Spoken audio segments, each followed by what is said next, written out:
Thank you for being here. I think we're going to start with the Pledge of Allegiance. If you can join me, please, with the pledge.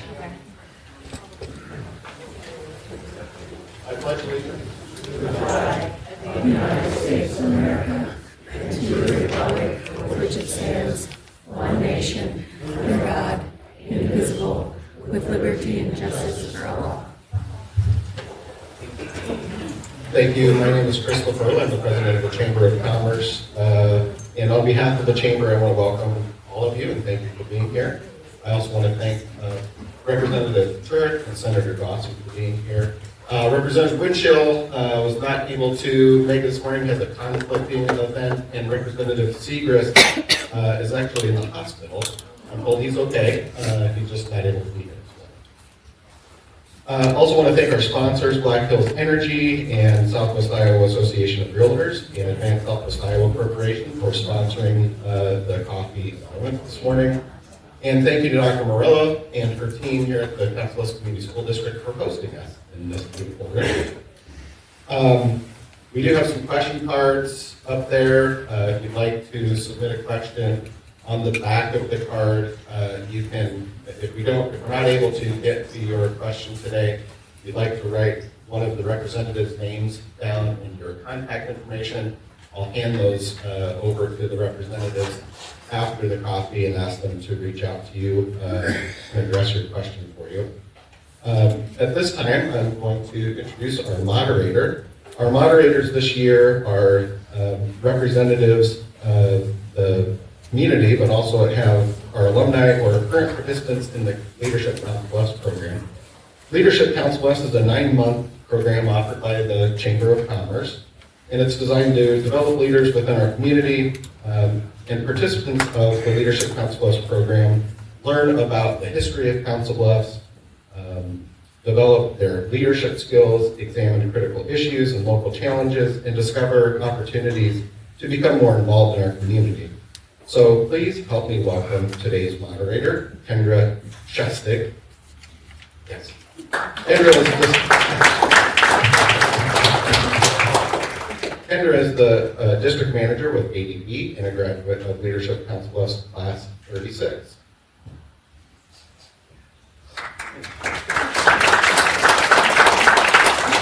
Good morning, everyone.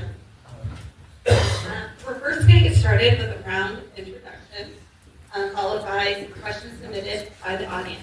We'll try to limit the responses to the audience to just 2 minutes, but we will allow for additional time if needed. In order to ensure productive and respectful dialogue, we kindly ask that all attendees be courteous and respectful of our legislators and the attendance members in attendance throughout the event. So let's get started with the intro. Okay. Last time I was trying to speak really close to the mic, but I didn't know it was one of those, that was the opposite thing to do here, so I'll leave it right here. Dan Dawson, Senate District 10, which is all the Carlin, mostly Council Bluffs.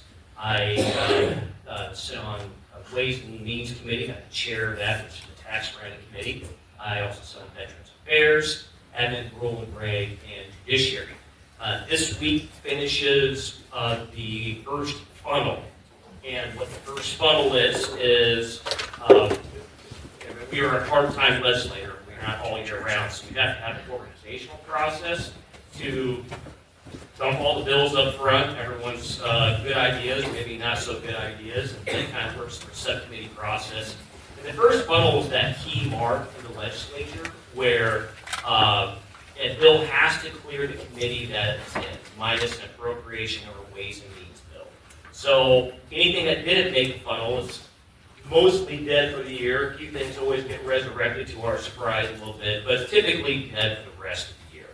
Now, after this next week, we start floor debate, and that means that the bill that cleared the committee has to get off the floor of the one chamber that originates in and over to the other chamber.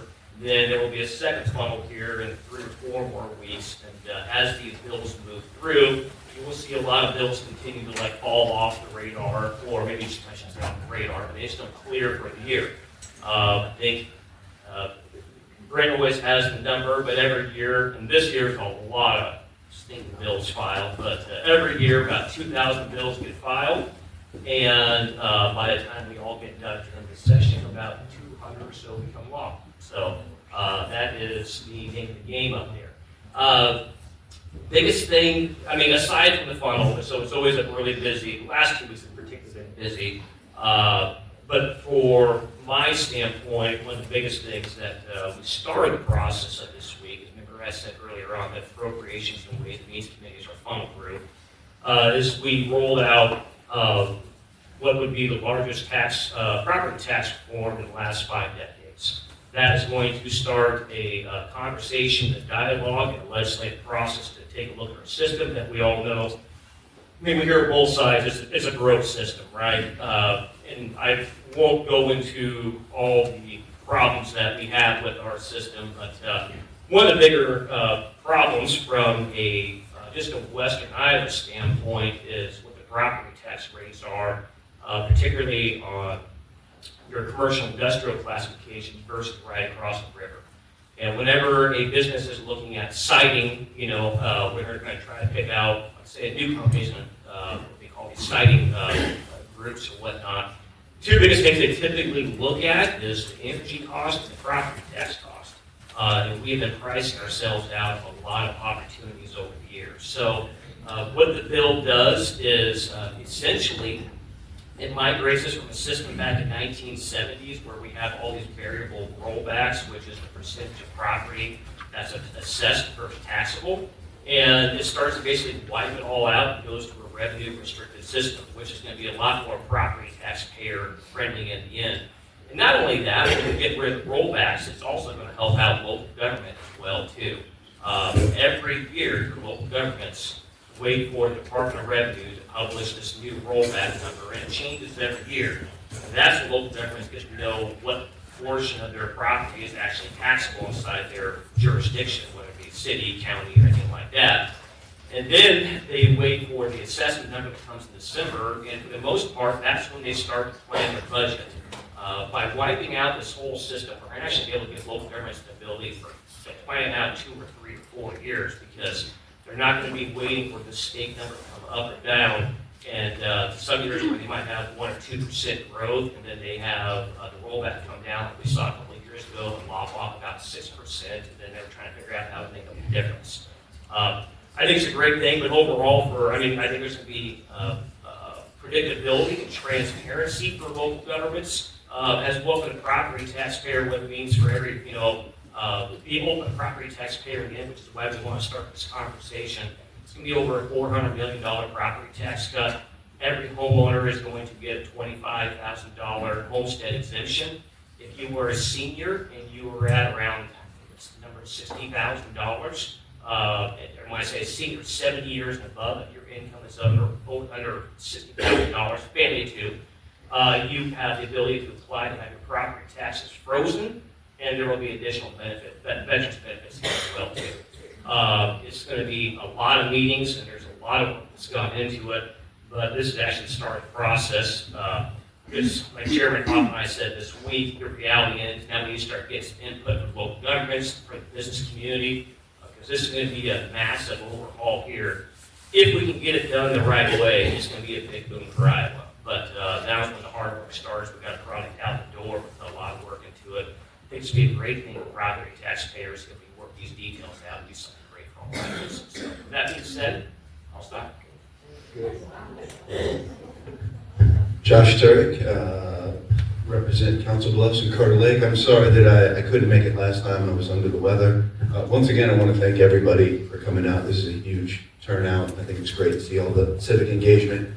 I'm on Health and Human Services budget policy. I'm on state government. I'm also on natural resources, and I'm on Veterans Affairs. I think Senator Dawson did a good job of explaining. We've probably just gone through, at least for me personally, this was the busiest 3 weeks I've had actually in 3 years of doing this. Unfortunately, I'm in a pretty big majority, and I'm on some big committees, and so very busy with a lot of subcommittee work. Yeah, actually, I thought it would be interesting for you guys just to hear some of the variants of things that I'm covering in my subcommittees. They're putting me on a lot of cancer bills. As you know, Iowa, only state with a growing cancer rate, second highest rate. So we're finally trying to address some of those things. I was on a subcommittee that would actually put in appropriations for free radon tests. Another one that would allow, if the radon levels are too high, that would allow renters to be able to leave the property without any penalty. I'm sure a lot of you have heard about the firefighters' cancer bill. Right now in Iowa, their current cancer structure only covers 14 cancers. This would move it to all of the cancers. I was on that subcommittee. We passed that out of sub and committee. Another one that would ban tanning beds below children of the age of 16 years old. We did one on disabled hunters, actually, making it a little bit easier and more time for disabled hunters. Strange enough, did another sub to actually take it away, and it shows you the absurdity of the place sometimes. Also allow out-of-state veterans to be able to fish and to trap in the state. Another one to allow ATVs to be able to help to assist to take the deer once you've taken it. Another one on campaign ethics on dial. I did one on the Secretary of State on banking. Another one to allow psilocybin. There's something called Comp 360 that's being used to address PTSD and severe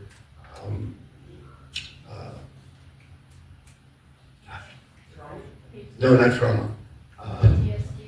Yeah, PTSD and severe depression is what it is, clinical depression.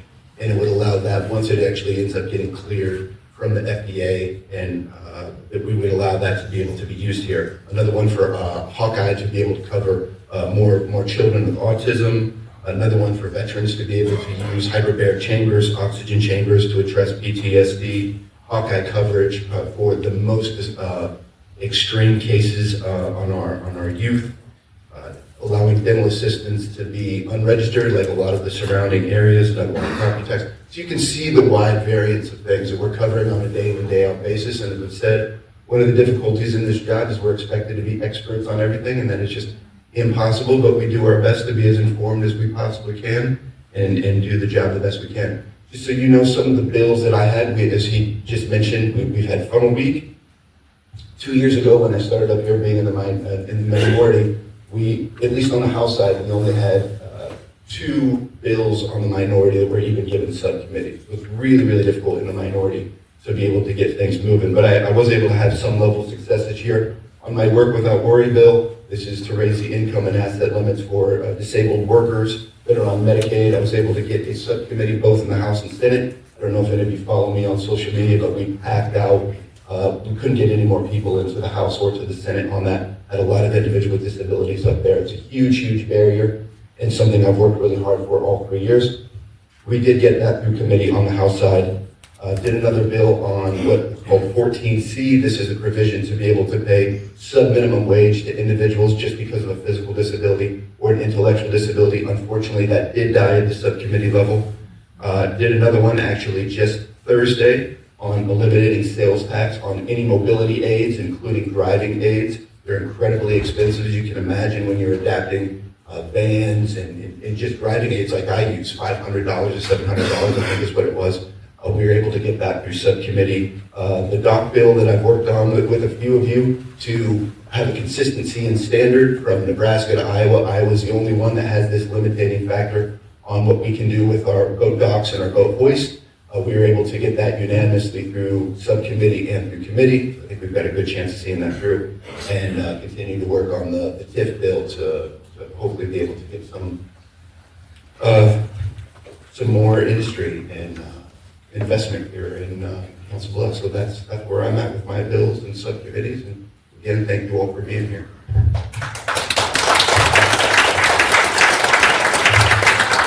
Thank you, guys. We're going to now get started with the first question. You guys have both talked a lot about the funnel, right? We want to know if there are any bills that did not make the funnel that you think we should know about. Oh, gosh. Kind of a little. Yeah, you know, to be very frank, I think for me personally, every time the funnel ends on Thursday, I spend Friday taking calls, probably the first few days of next week, learning what bills did or didn't make the funnel.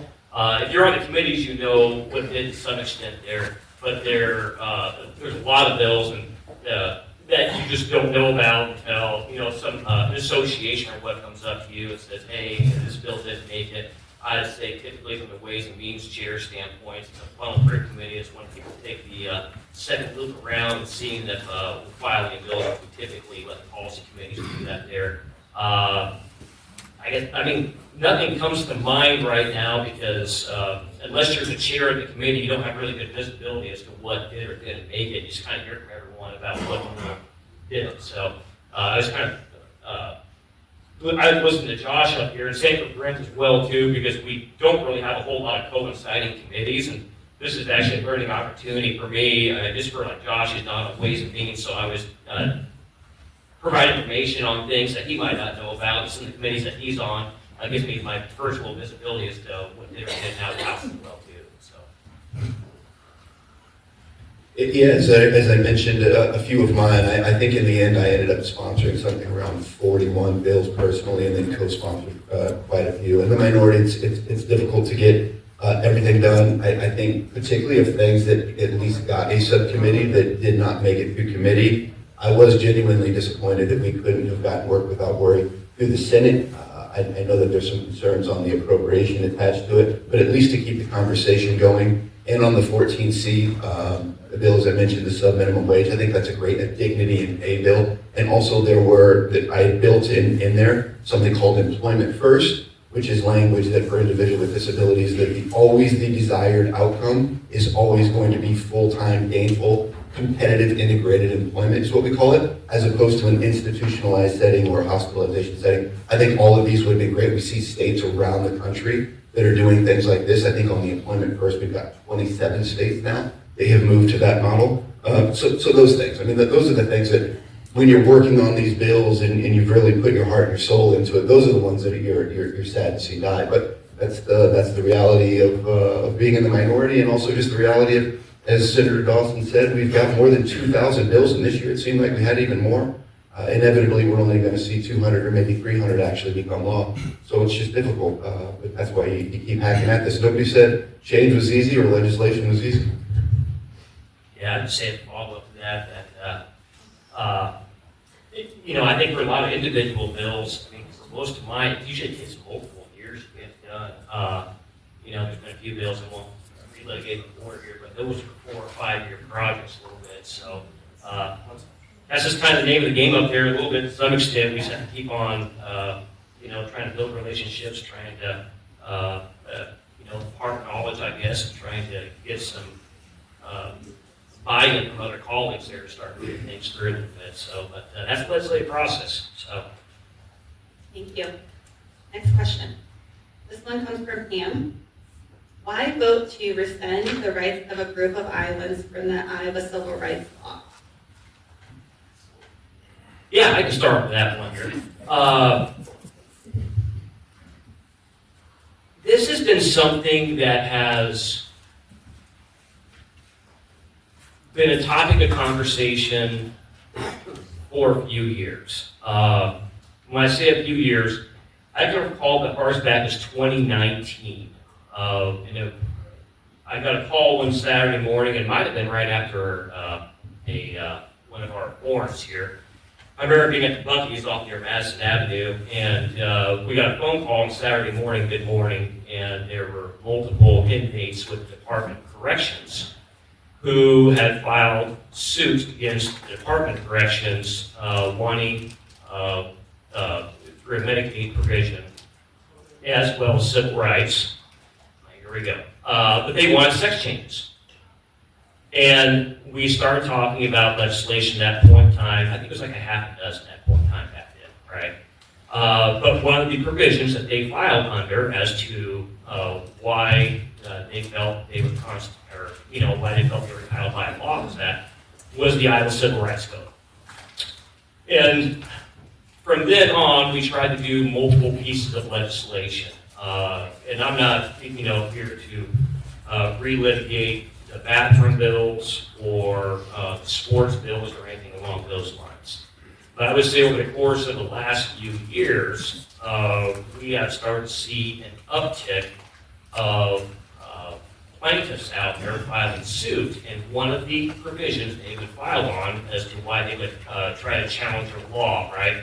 So back in, I think, 2019 or 2020, we ended up passing legislation and appropriation bill trying to block those in the Department of Corrections to prohibit them from having taxpayer-funded sex changes. And so then, like all the other things we just haven't mentioned that we started talking about, there was a variety of attorneys out there that would, again, try to challenge the laws that had been passed. And one of the things that they would cite was the Iowa Civil Rights Statute. That's the legal foundation for what led to there. This has been something that has been building for the last few years. We have tried to pass law changes to address, probably, for lack of a better term, solidify the laws that we have passed. But they're reached a conversation point this year based upon some legislation passed the last 2 years as to what the likelihood of being upheld in the Iowa court system so long as transgender was cited in the Iowa Civil Rights Statute. What I found was interesting, well, I'll back up here real quick. I'm not going to minimize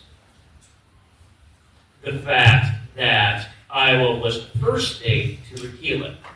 Okay? That's not a small thing. At the same time, too, let's also understand, 3 miles that way, Nebraska does not have transgender in their civil rights statutes. And I don't see, based upon some of the critique I've heard,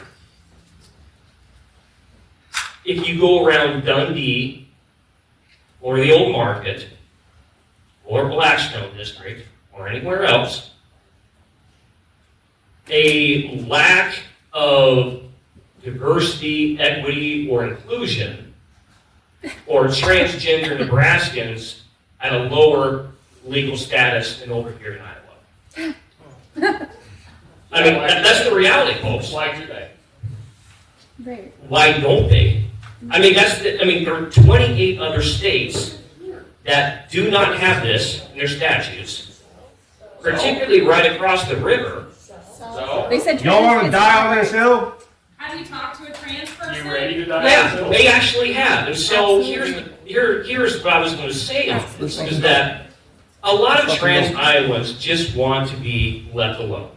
Absolutely. Then leave them alone. Right. But your problem, sir, is that you have trans lawyer activists out there that are actually challenging it under the Iowa Civil Rights Statute. Good. Well, That's their I right. would just say that these are all 60 and 70% issues. Just for you. And in fact, several of them say that all of these handicapped groups are actually the ones that are directly combating you and trying to protect trans people. In fact, the people that they state that you claim are the ones to benefit from you stripping them of these legal rights. And I'm sorry, I don't even. What have you done for your country, son? I don't think I said anyone benefits from this. I just said that we're trying to secure the laws that we have already passed here in the state, which is no taxpayer funding of sex changes, no boys and girls bathrooms, and no boys and girls sports. Then why deny the amendments that protected them from keeping their housing or keeping their credit that's or a good keeping point. anything So- like that? Those 4 amendments that you sort of agreed that we did. Yeah, that's a great point. So when you talk about housing, you're talking about Potawatomi County corrections, you're talking about shelters, you're talking about nonprofit areas, where a lot of these are, they're set up for male or female.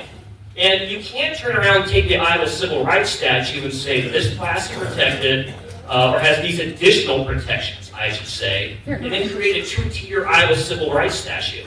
I understand people are going to be where they're at on it. I come from a side where I think we have a legal basis for why we did what we did, and other people just think it should be a civil rights code. And that's totally understandable.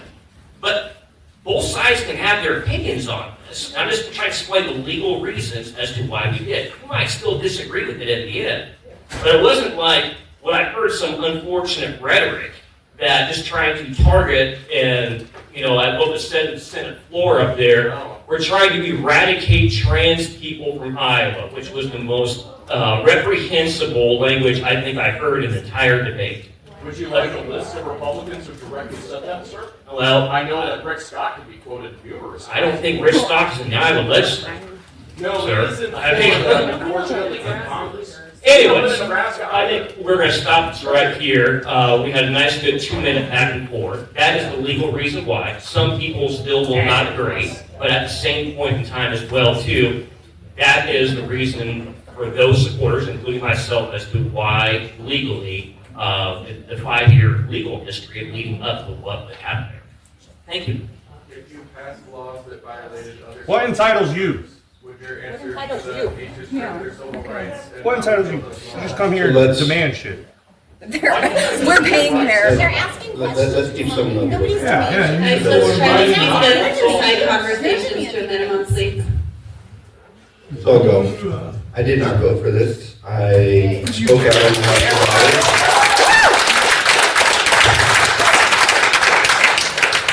Actually, for the first time in 3 years being in the Iowa House, is called point of order on this.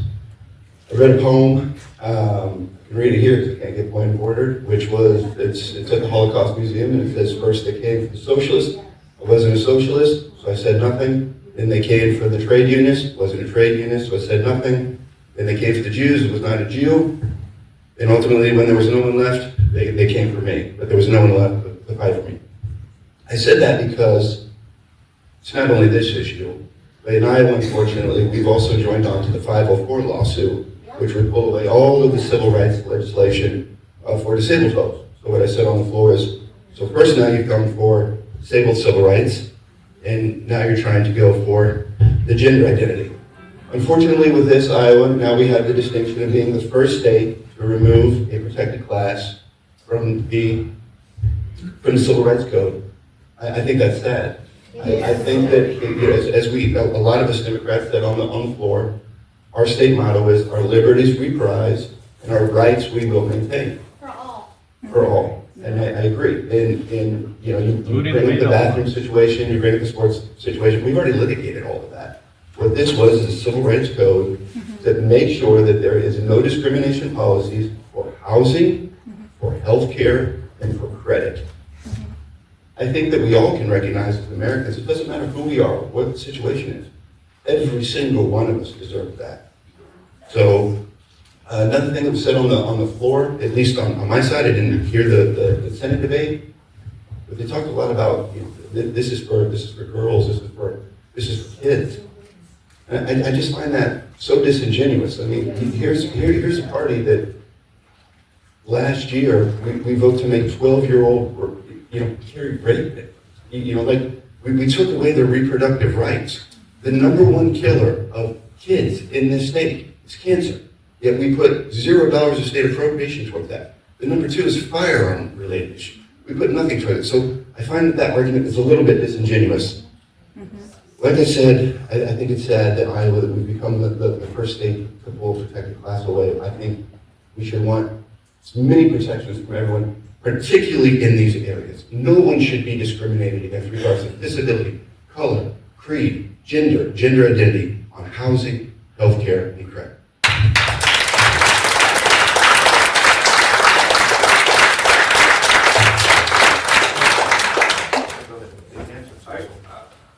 Who's not a protected class? I graduated in 1974 when they started affirmative action, which I was, and everybody else was more than glad to participate in. And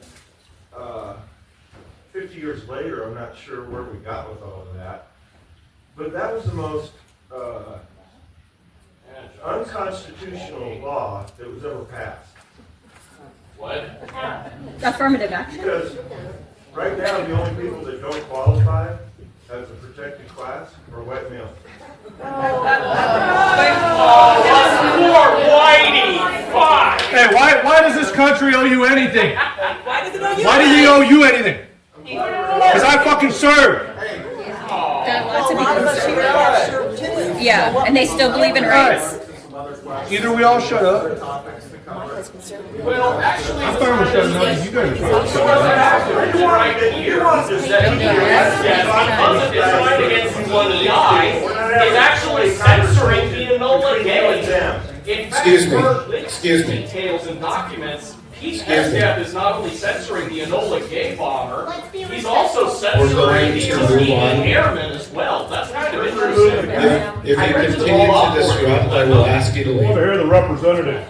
We're here to hear from our representatives, Not you. and we have other topics in respect of the other audience members. We're going to move on to another topic. I appreciate the passion on this, but we do have other questions that audience members submitted, so, Heather, go ahead.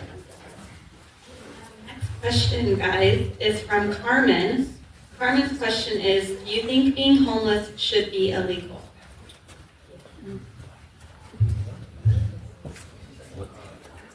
No, absolutely not. I cannot believe that bill, I saw at least on the Senate side that was killed. On the House side, it was not. No, absolutely not. I can't believe that was something that we even did a subcommittee to. No, just because someone is down on their luck, homelessness should not be a crime. Agreed.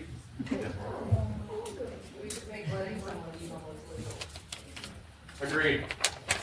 The next question, so it's about school funding. Schools take the biggest hit. Please explain how the state will assume a greater portion of school funding when the state legislators struggle to approve a 2.25% funding. The property tax question there. Yep. So what we do, every time I start talking property tax, eyes glaze over here. I would say this mechanically, and I'd be more than happy to sit down with you to be brief. So when I talk about a $400 million approximate property tax cut, a lot of that is under a school funding formula.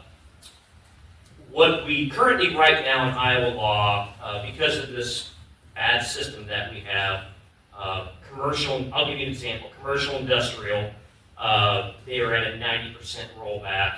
And what we did a few years ago is we provided this $125 million business property tax credit. And that says that if anyone is commercial industrial, the first $150,000, you get a residential rollback rate of 47%, and then the rest goes at the 90%, right? So, it was a legislative package 14 years ago to try to equalize that. The grand bargain is that to bring everyone up to 100%, there's no more two-tier system for business and commercial industrial, and there's no reason to have that $125 million business property tax credit. That goes away, right? So when we crack this legislation, that's one example of some of these property tax credits out there, that when we crack this legislation, I didn't think it was right basically for the state to gobble back these property tax credits when we try to streamline the system and, broaden the base there on that. So as opposed to the state just taking those credits and pocketing it, I felt it was appropriate to return those credits back to the property taxpayer. So that number that we talked about there through that's us basically clawing back all those property tax credits and then using those monies to buy down Iowa's portion of their property tax bill that goes on the K-12 side primarily. There's a couple other options we can do out there, but that's the overall nexus of what we talked about there on that. So I'm trying to use current monies in the system on property tax credits. And again, I thought it was very important for us not just take it back and spend it on some other thing. Those are property tax credits that have been deployed to the system. So the best way to deliver relief is through the school funding size, through a combination of uniform levy as well as the additional levy, buying those things down there. So I get that, and I'm not opposed to Yeah. the tax overall. My concern is that the greatest hit comes to school funding, and in the article you stated that the state would assume a greater portion than of funding schools. But as we watch right now currently, the House pushed through 2.25, the Senate's voting on 2%.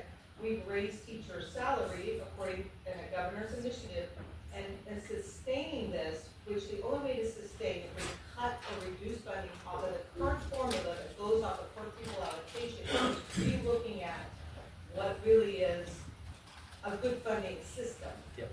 You are now asking us now to cut positions to balance the budget. Because if you're awarding just a 2%, but we're making greater gains on salaries and everything else going up, I just worry that state assuming a greater portion to fund schools will not equate to what we're currently seeing through our current system of taxes. Because you won't even budge, the Senate won't, on where the House has pushed through, you're staying with what the governor put forward. So if, for school superintendents and school districts and school boards, we're now looking at where will the legislators really assume a greater portion for schools? Yep. And that is just the action. Yeah, no, and I want to just clarify, like, when I built this property tax package, this is within a silo, if you will, is trying to figure out how to re-engineer the system.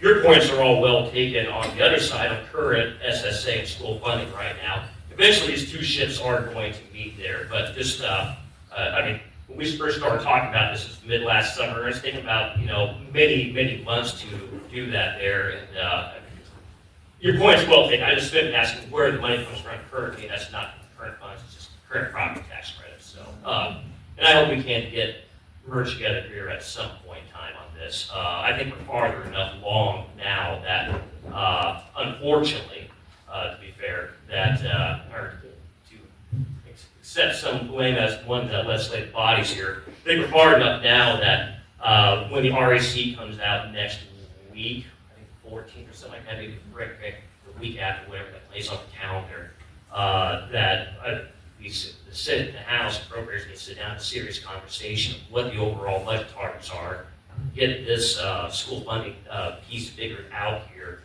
and then figure out the rest of the budget. So it would be nice if we got that done earlier on. I mean, frankly, if it was me, I think any one of us could go and make a deal tomorrow, but fortunately, some of the individuals there have key points of discussion. And it is, Senator, the unknown of where or how you will assume a greater portion of school funding with this overhaul. Yeah. That's an unknown. We don't know where those resources will come from. Well, that's where I would slightly push back. I do know these are credits that have been in the system for 20 to 30 years, right? So, I mean, these aren't like new credits that came online and how well we do. Like, these are long-term. The BPTC is probably the most recent one, as far back as 2013, I think. All the other ones have been there before that as well, too. So I think the property tax equity refund credit, that's been as far back as 2005, right? So I think there's a long-term stability in those funding sources to repurpose those for that. Yep. Yeah, Dr. Merrill, absolutely. Appreciate you bringing that up. Valid concerns. I don't think that the legislature here recently has shown a lot of willingness to give additional funding, and so to shift that burden to the state. Yes, it certainly puts the ball in our court as the legislature. And just to repeat some things you guys have heard me say before, for state funding, this was always Iowa. We were the gold standard. We were number one, and certainly not directly due to funding. It's complicated. But we are now $1,200 less than the national average per pupil in what we spend. We're spending a lot of money on private schools. I think we need to take care of our 500,000 kids that are in public schools. And so I certainly appreciate you bringing that up.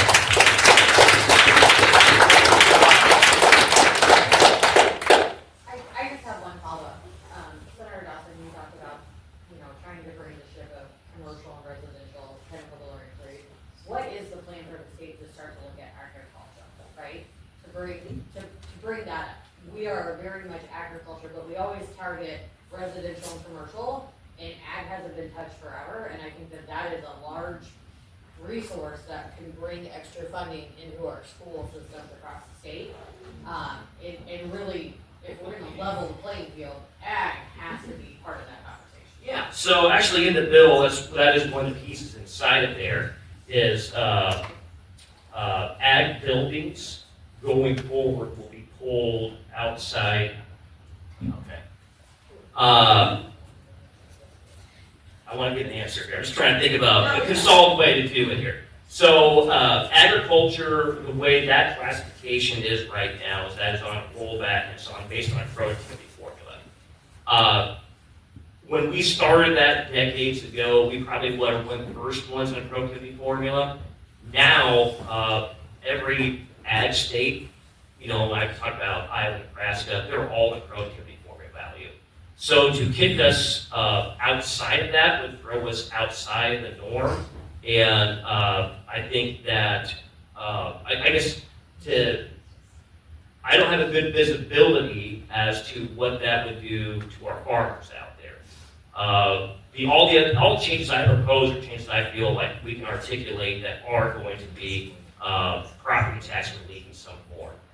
For us to pull outside the ag formula and go to a normal acre value, no other state does that, and I can't go to an Iowa farmer and give them the comfort saying that that your property taxes aren't going to shoot up through this massive reform.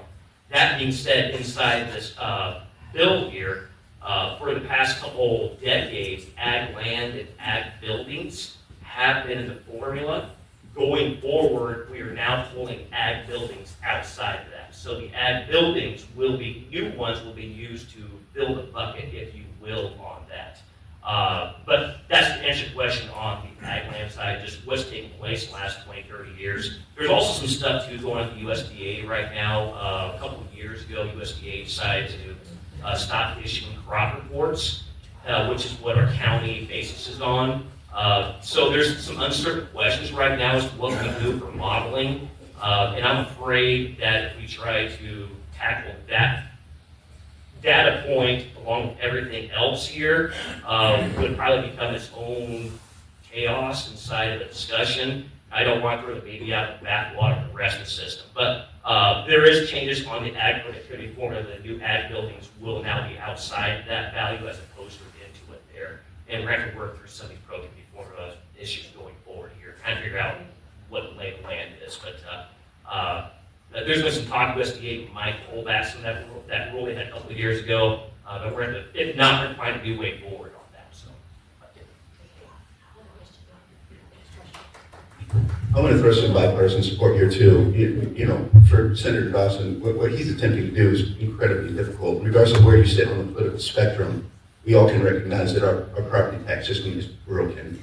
And where it affects the most, border communities like ours. And any of you that have sat down with the mayor, you've heard him say it over and over, oftentimes as much as 200% more for commercial property tax. That has absolutely stopped us from seeing significant growth. And so I appreciate what he's trying to do because it absolutely is a broken system and it needs to be fixed. Okay. Next question. How are you going to prevent censorship in our higher education and public libraries?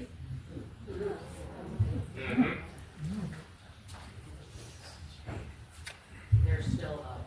There's The a- library okay. ones are still Okay. alive. Yeah, I might not have much to say. I know there's one local government, and but I don't believe that bill came out of local government.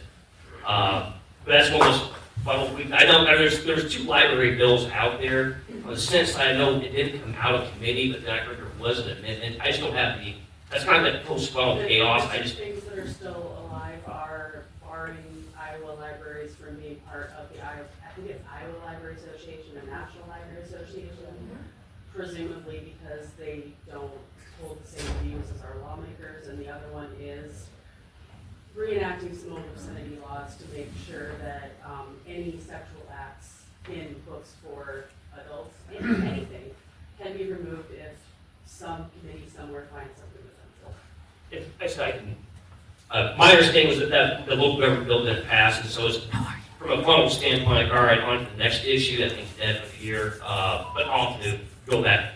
I just say this, we've already done a few bills in the previous years, and one of the reasons why the main bill didn't pass out in the committee, I talked to the floor manager, I've articulated before, not that there aren't concerns out there, but it's kind of hard to go back to the well on some of these issues year after year a little bit. I think we made some changes in the last couple of years. I'm just not sure how those have taken hold or anything, but I'll look into that more. I thought that one bill did die in the Senate, so I apologize. Access to information at every level of society is very important, and to regulate away from access to information is very, very concerning. And also just the entire aspect of, I'm going to ban adult books with any sexual content. I mean, that's like, that's such a wide-ranging topic. Like, anybody says your sexual content and they immediately think of an actual sex act, but genuinely, you could kind of write up anything that has to deal with the sexual organs being a part of that, regardless of what the book is about.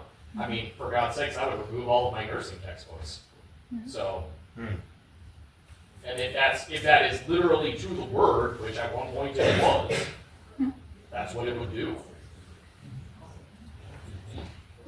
I'm just fundamentally against book bans.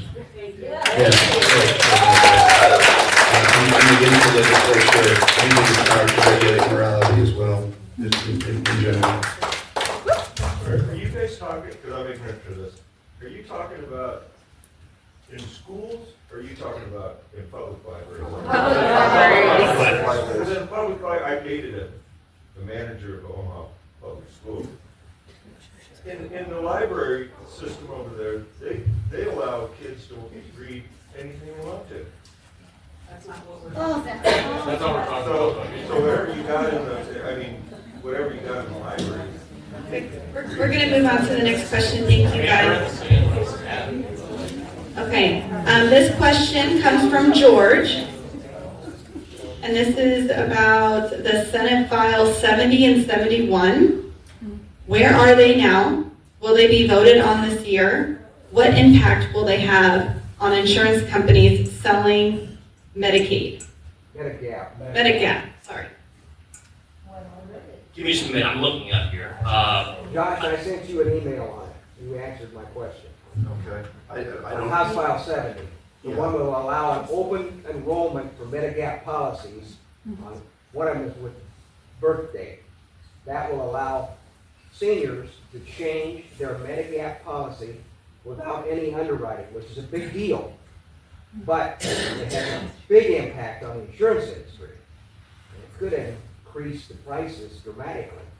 I don't know where those bills are. I don't know the details of them, but I'm curious what you guys don't think about it. So Senate File 71 was one of them. That did not clear committee this week. And what was the other bill, sir? House File 70. That went through HHS, it did not clear committee either, because we didn't give that a vote. Well, that's not what you responded to in your email. What did I say in the email? You said it was going to be voted on the floor and you were going to vote for it. I'm looking. On 70? At least what you've described, we didn't vote on that. I can pull it up though. Yeah. But neither one of them they're dead. Senate File 71 is dead. So okay, right. Sorry, I don't sound human services, so I had to look it up here. But it did not, I don't see a record where it cleared out committee. So. Okay, good enough. Thank you. I'll find it and I'll circle back to it.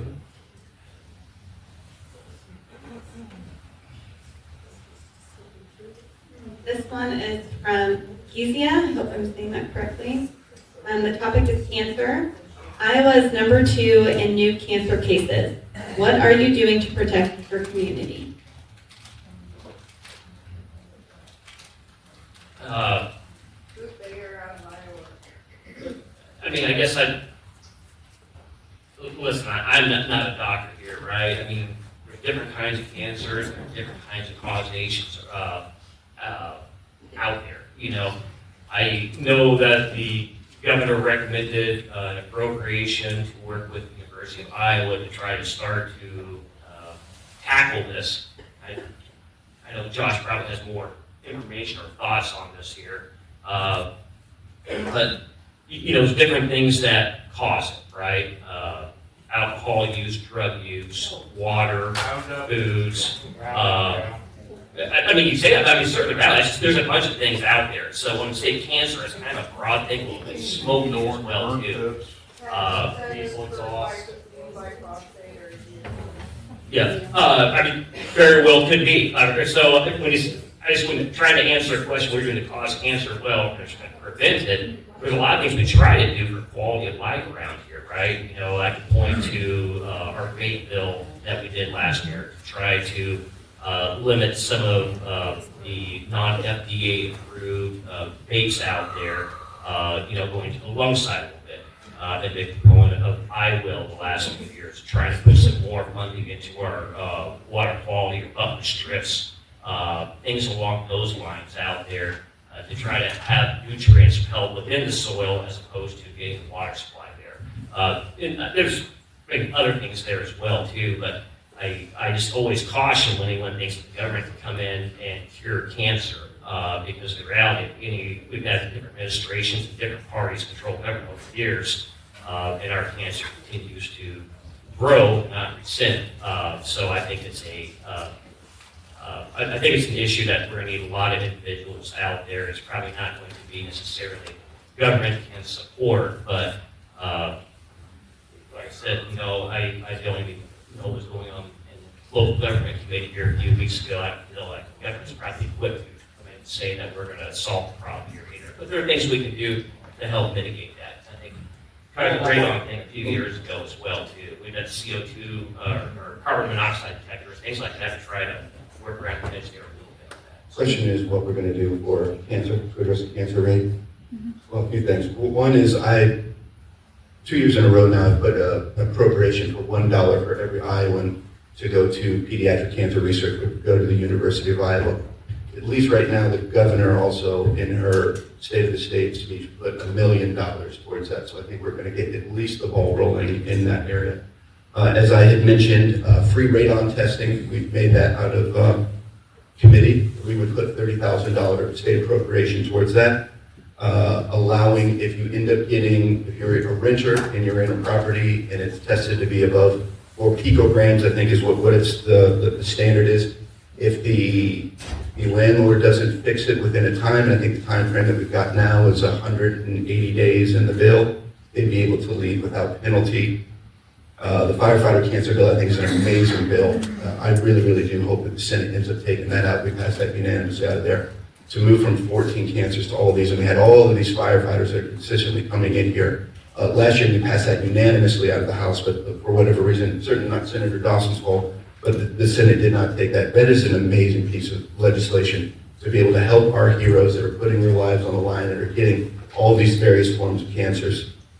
That's a great bill. As I mentioned, banning tanning beds below the age of 16, and then from 16 to 18, making sure that they're going in there and signing, and on there with what we've written in there is that they would be signing saying that they know that this is a class 1 carcinogen. We have the 5th highest rates of melanoma right now out of any state. Some other things that we can do is I think that we can both vote against the Bayer bill. I think that they are preemptively going out there to try to find protections, just like they did with the tobacco industry, like the opioid industry. They know that these class action lawsuits are coming. They're looking at that. And then one of the most important things I think we can do in this state is I think we can put more funding towards water quality and water quality census. If you look at the cancer map and the cancer rates, they follow very, very closely to some of our waterways. And I don't think we do enough on soil regulation. I don't think we do enough on water quality. And I think we need to put more funding towards that. What we ended up doing previously, we actually defunded some of our water quality centers to the tune of $250,000. I think we need to do more in that area. And I think we need to do as much as we possibly can to address it. This is an absolute epidemic that touched us all. I mean, my grandma died of pancreatic cancer. My dad had stage 4 throat cancer. It's something that touches this should not be a political issue whatsoever. For us to be the only state with a growing cancer rate, number 2, we should do everything we possibly can to address this. Yes. And to add on to that, sir, I do have a couple of comments. Because for one, we did just have a rollback of water protection laws underneath the Republican Party. But also there was Bill B4130 that was also against all mRNA. If you have a question, there are question cards in the back. Please submit a question, but we're going to follow our format just so that we make sure we get through our topics. But if you have a question, feel free to write on the card. We will also have some time at the end for a meet and greet if you'd like to chat. I will be extremely brief. B1430 was banning on mRNA. We didn't come here for your comments, kid. Spoke to this guy, if freedom of speech seems different for him. Anyway, mRNA-based vaccination ban. We have a question about that. Oh, excellent, thank you. Great segue to our next question. This one is from Carmen.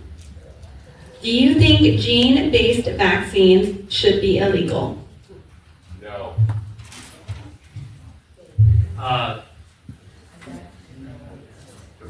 I guess, yeah, go ahead. No, I don't think we should.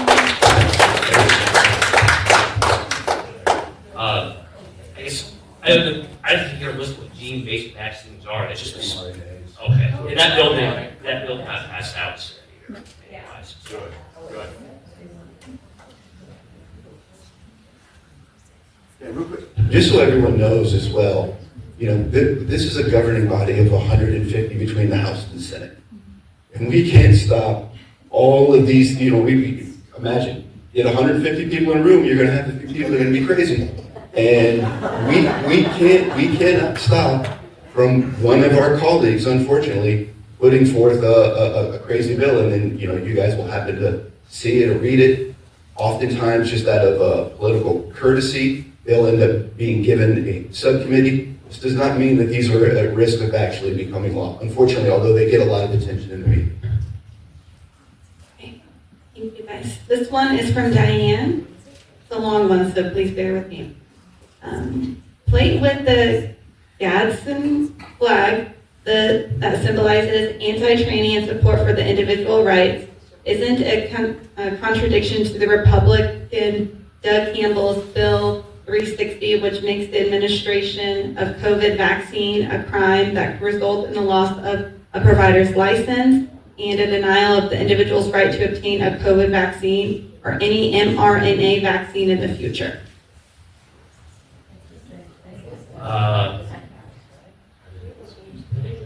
So I think we answered mRNA, that bill did not pass.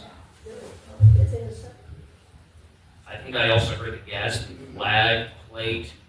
I think the first part of that there. So Diane, do you maybe want to provide some clarity? Well, you didn't read the beginning of my question. The one that says Bill 1162 requires the DOT. Yes, please read the whole thing. Okay, sorry, I'll try again. Right. Bill 1162 requires the DOT to produce a license plate with the Gadsden, I'm not saying that right, flag that symbolizes anti-tranny and support for individual rights. Isn't this a contradiction to Republican Doug Campbell's Bill SF 360, which makes the administration of a COVID vaccine a crime that could result in the loss of a provider's license and denial of an individual's right to obtain a COVID vaccine or any mRNA vaccine in the future?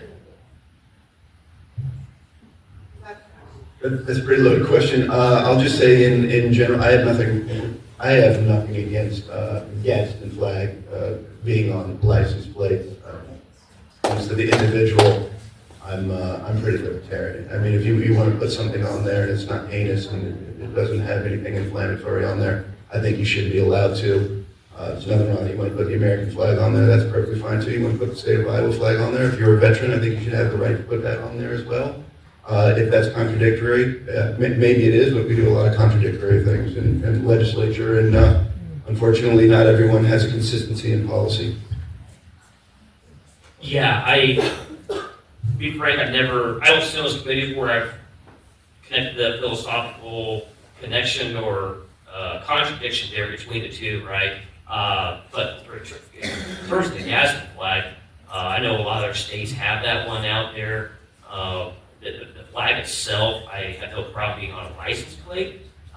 It's a long history in our country there on that. I'm just always, when it comes to license plates and siphoned off funding, I'm always kind of a little particular from a ways and means standpoint where that funding goes to. But state copper, that's one thing. Going to Siegrist there, I'll take a look at that. I think there's like 20 states now that allow Gadsden flag to be on license plates. Diane, do you feel that's a good response? I was saying that if you have, I don't care about that if they have that license plate. The point is, if you have a license plate that supports individual rights, then how can you then pass a bill that does not support the individual right for a person to get a COVID vaccine? And that bill did not pass. Yeah, something like that. Or it did not clear out committee, so it's dead fresh here. Okay, thank you. That's going to conclude our legislative coffee this morning. I want to thank Senator Dawson and Representative Turek for being here with us. taking time out of your busy schedule.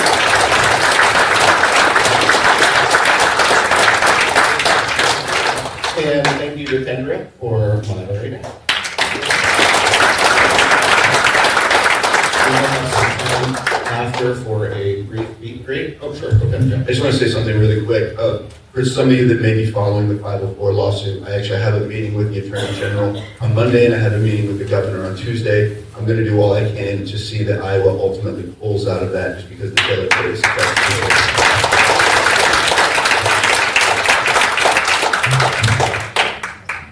Our next legislative coffee will be on March 22nd. We may move into the gym just across the hall for additional capacity. So I hope to see all of you again next time. Thank you.